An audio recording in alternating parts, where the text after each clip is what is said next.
अब जन की आवाज में मिली एलओपी की आवाज।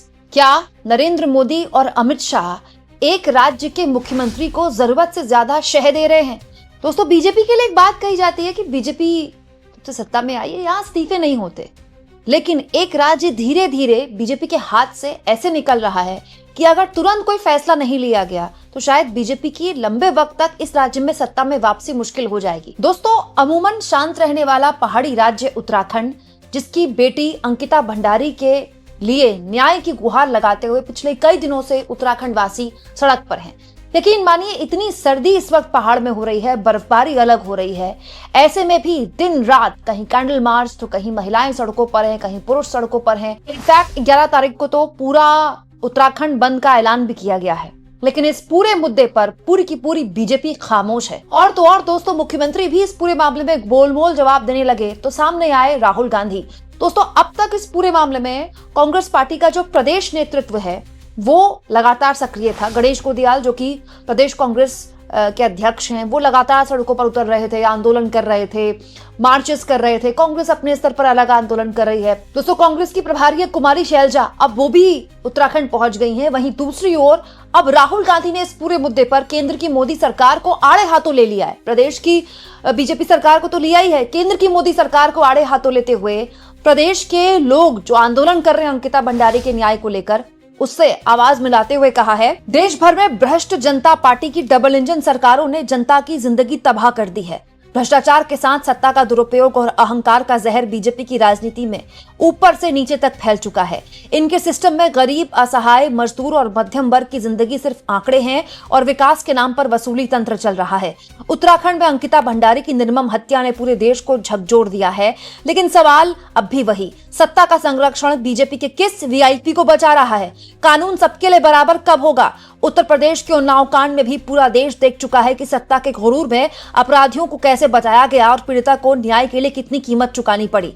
इंदौर में जहरीला पानी पीते हुए मौतें हो या गुजरात, हरियाणा, दिल्ली तक काले पानी और दूषित सप्लाई की शिकायतें, हर तरफ बीमारियों का डर है।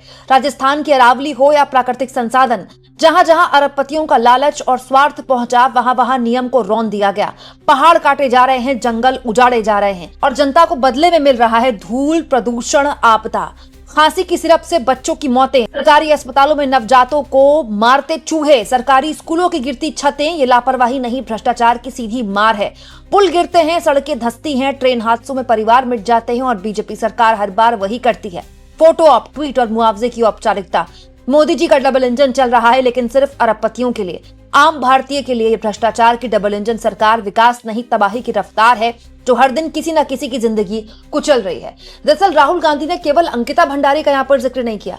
अलग अलग राज्यों में जहां बीजेपी की डबल इंजन सरकार अलग अलग वजहों से मुश्किलों में है, उसका यहाँ पर उसको हाईलाइट करते हुए राहुल गांधी दिखे। देखिए, इंदौर में दूषित पानी की वजह से लगातार मौत का आंकड़ा बढ़ा, अभी भी वहां पर कई लोग अस्पताल में भर्ती हैं। इंदौर के बाद भोपाल में भी यही स्थिति है। दिल्ली के भी कई इलाकों में अब इस तरह की पानी की सप्लाई की शिकायतें आई हैं। वहीं दूसरी ओर राजस्थान में अरावली एक मुद्दा बना, जिसके बाद सरकार को यू टर्न लेना पड़ा और अंकिता भंडारी तो है ही। तो ये तमाम राज्यों में डबल इंजन की सरकारें हैं और ये वो मुख्यमंत्री हैं जिनको मोदी जी ने स्वयं चुना है। पुष्कर सिंह धामी अपना चुनाव तक हार गए, उसके बावजूद भी उनको मुख्यमंत्री बनाया गया। लेकिन अब कांग्रेस एक कदम आगे चले गई है। दोस्तों, अलका लांबा, जो कि कांग्रेस पार्टी की प्रेसिडेंट हैं, महिला कांग्रेस की, उन्होंने तो एक कदम आगे जाकर कह दिया है कि अगर सीबीआई जांच की मांग जो कि पेरेंट्स कर रहे हैं, अंकिता भंडारी के अभिभावक कर रहे हैं, माता पिता कर रहे हैं, उनको स्वीकार नहीं किया तो हम सारी पोल पट्टी खोल देंगे। दोस्तों, हुआ क्या, अंकिता भंडारी के परिवार वालों ने, उनके माता पिता ने पुष्कर सिंह धामी से मुलाकात करके चिट्ठी सौंपी है। वो चिट्ठी सोशल मीडिया में वायरल हो रही है। अब यही चिट्ठी सौंपी गई है या कोई और पता नहीं, लेकिन माना यह जा रहा है कि पिता ने मुख्यमंत्री से कहा है कि सीबीआई जांच करवाइए, वो भी सुप्रीम कोर्ट के सिटिंग जज की निगरानी में। लेकिन अब तक सीबीआई जांच की मांग प्रदेश बीजेपी नहीं मान रही है, राइट? और इसको लेकर ही दरअसल अब सवाल खड़े हो गए कि वो कौन वीआईपी है। विपक्ष पूछ रहा है वो कौन वीआईपी है जिसको बचाने के लिए सीबीआई से बच रही है बीजेपी। क्या बात ऊपर तक कई नेताओं तक जाएगी? अब अलका लांबा ये कह रही हैं कि अगर किसी दिल्ली की सत्ता या भाजपा नेता के दबाव के चलते मुख्यमंत्री धामी सीबीआई को जांच सौंपने से हटते हैं तो वह सारे सबूत महिला कांग्रेस द्वारा सार्वजनिक कर देंगी। सीबीआई जांच तो अब करवानी होगी, अंकिता के माता पिता से किए वादे को निभाना होगा। दोस्तों, महिला कांग्रेस की अध्यक्ष अलका लांबा कह रही कि उनके पास एक सबूत है। अगर सीबीआई जांच की मांग प्रदेश की बीजेपी सरकार ने नहीं मानी तो वो सारे सबूत आउट कर देंगी। वहीं दूसरी ओर मुख्यमंत्री पुष्कर सिंह धामी जो पहले कह चुके हैं कि जो परिवार वाले कहेंगे वही करेंगे, अब परिवार वाले खुद सीबीआई जांच की मांग कर रहे हैं, लेकिन मुख्यमंत्री ने इसको वेस्ट ऑफ टाइम बता दिया। मुख्यमंत्री ने अभी रिसेंटली मीडिया से बात की है वहां पर, तो उन्होंने कह दिया कि 15 दिन से जो ये आंदोलन हो रहे हैं, सड़क पर प्रदर्शन हो रहे हैं, इससे वक्त बड़ा बर्बाद हो गया। मतलब लोग सड़क पर उतर रहे हैं और मुख्यमंत्री को वो वक्त बर्बादी लगता है। अब इस पूरे मामले में मुख्यमंत्री टारगेट पर आ गए हैं, पुष्कर सिंह धामी की एक ऐसे मुख्यमंत्री पर बीजेपी ने, मोदी अमित शाह ने हाथ रखा हुआ है जो अलग अलग मुद्दों पर बीजेपी को डैमेज नहीं कंट्रोल कर पा रहे। अभी कुछ दिन पहले पेपर लीक का मामला हुआ था तो पुष्कर सिंह धामी को जहां पर अभ्यर्थी अनशन कर रहे थे वहां जाकर उनकी बात माननी पड़ी थी, और अभी भी पुष्कर सिंह धामी इस मामले को कंट्रोल नहीं कर पा रहे, वो मैनेज नहीं कर पा रहे।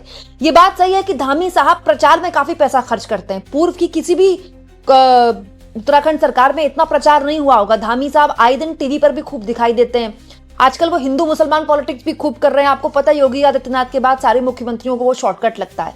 लेकिन दोस्तों, उत्तराखंड में तो इतने मुस्लिम भी नहीं है कि हिंदू मुसलमान पॉलिटिक्स का फायदा मिलेगा बीजेपी को। लेकिन दोस्तों, अब राहुल गांधी ने अंकिता भंडारी का जिक्र कर दिया है तो ये हो गया मुद्दा नेशनल कर दिया राहुल गांधी ने इस मुद्दे को। अब ये मामला केवल उत्तराखंड का नहीं है।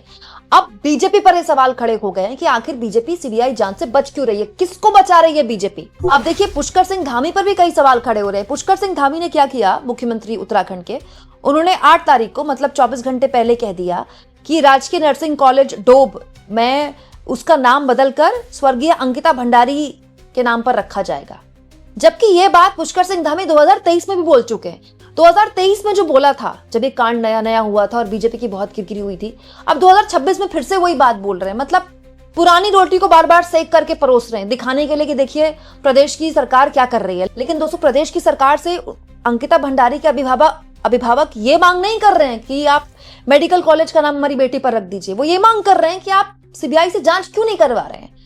अब जब तक बीजेपी इस मामले में सीबीआई जांच से बचेगी तब तक बीजेपी के हाथ इस पूरे मामले में जलते रहेंगे। अभी ये मामला प्रदेश का है, अब क्योंकि राहुल गांधी ने इस पर बयान दे दिया है तो ये मामला नेशनल हो गया है। और ये दोस्तों, डबल इंजन की सरकारों की ना सच्चाई भी दिखाता है। डबल इंजन इसी के नाम पे मोदी जी वोट मांगते हैं ना। ये देखिए, ये हाल है डबल इंजन का। 15 दिन से उत्तराखंड की जनता सड़क पर है, प्रदेश के मुख्यमंत्री को इससे कोई फर्क ही नहीं पड़ता। उनको ये सब वक्त की बर्बादी लगता है। सोचिए कितने शर्म की बात है।